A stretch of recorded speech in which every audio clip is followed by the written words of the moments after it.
Imagine this. You're on summer vacation in the Hawaiian Islands. The sun's out, the waves are clean, and you're surfing with your pals. Nothing but blue water in every direction. Then you see it. A shadow beneath you. Long, narrow, almost snake-like. At first, you think it's just your board, but the shadow keeps moving, slowly. You ask your friend if he sees it. No answer. You turn your head. He was just there. Before your brain can catch up, the water around you explodes. Something massive surges upward, and in a single violent motion, powerful jaws clamp around your leg, dragging you down as the surface disappears above you. No warning, just darkness and pressure. What you've just imagined isn't a shark, it's not a whale, and it isn't something nature has ever allowed to exist. At least, not on Earth. So today we're answering a terrifying question. What if the Reaper Leviathan was real?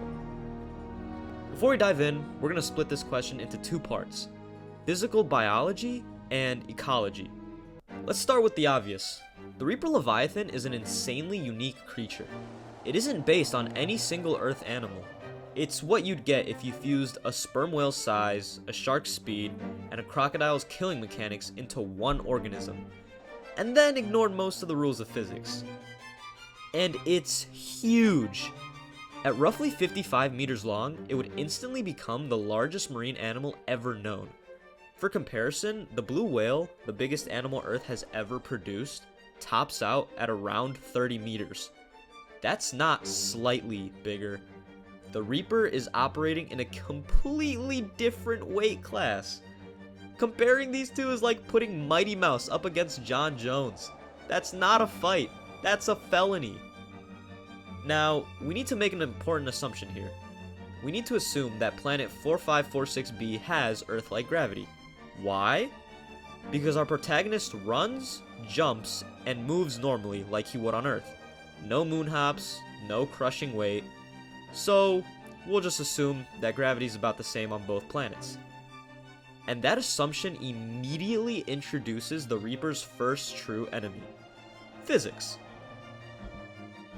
There's a rule in biology and physics called the square cube law, and it's basically the universe's way of saying you can grow bigger, but you're going to regret it. When something doubles in size, its length doubles, its surface area increases 4 times, but its volume and mass increase by 8 times. That means weight grows much faster than strength. Muscles, bones, and joints don't scale evenly. They scale with cross-sectional area, not total mass.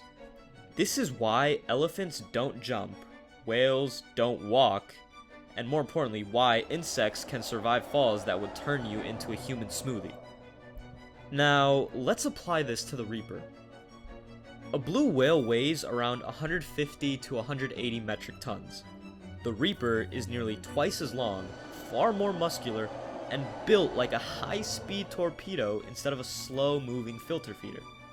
A conservative estimate puts it between 400 and 600 metric tons. That's 400,000 to 600,000 kilograms, roughly the same as 60 African elephants or 3 fully loaded Boeing 747s, which is insane. Now, let's talk about force. Newton's second law tells us that force equals mass times acceleration. If the Reaper accelerates at just 2 meters per second squared, not even a crazy value, then at 500,000 kilograms, that's 1,000,000 newtons of force. That's 100 tons of force surging through its body every single time it attacks. That kind of energy belongs on a demolition site, not inside of a living organism. And that force doesn't disappear either. It travels through the spine, the rib cage, the jaw, the fins, the connective tissue. Do it once, fine. Do it hundreds of times over a lifetime? That's when things get grim for our bloodthirsty pool noodle. And we're not even halfway done with the body problems. Large marine animals survive by cheating a little bit. Water provides buoyancy and helps distribute the animal's weight, and on top of that, their movement stays slow and controlled. Whales don't sprint, they cruise and glide along the water. The Reaper does the exact opposite.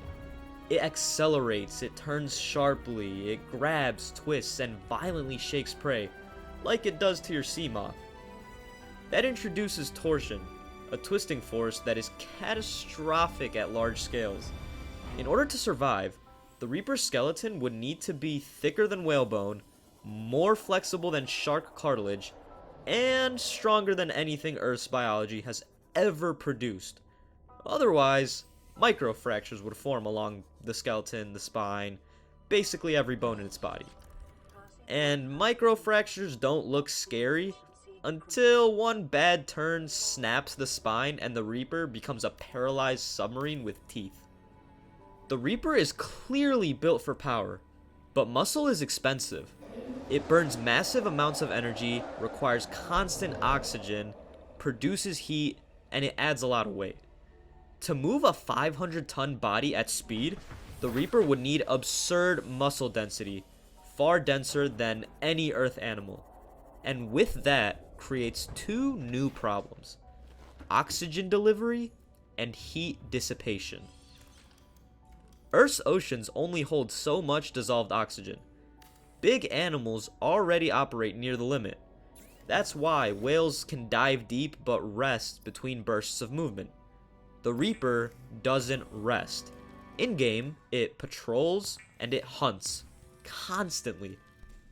To sustain that lifestyle, it would need either hyper-efficient gills far beyond current biological limits, or an entirely different respiration system.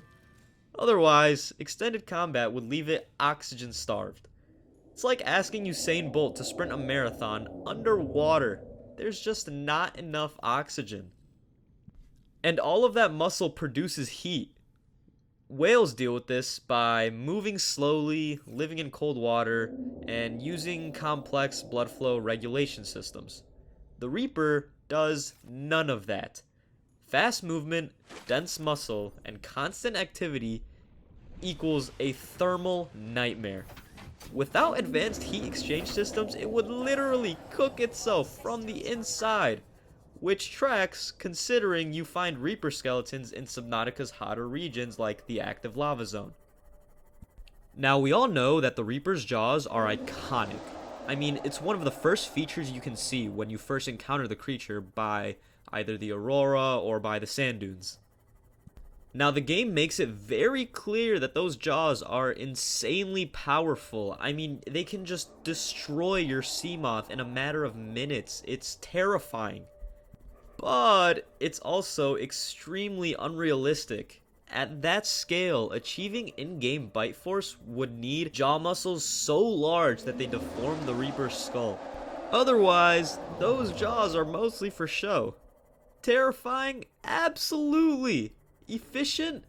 Not at all. Another thing you notice about the Reaper Leviathan when you first encounter it is its roar. That scream that's haunted players for nearly a decade.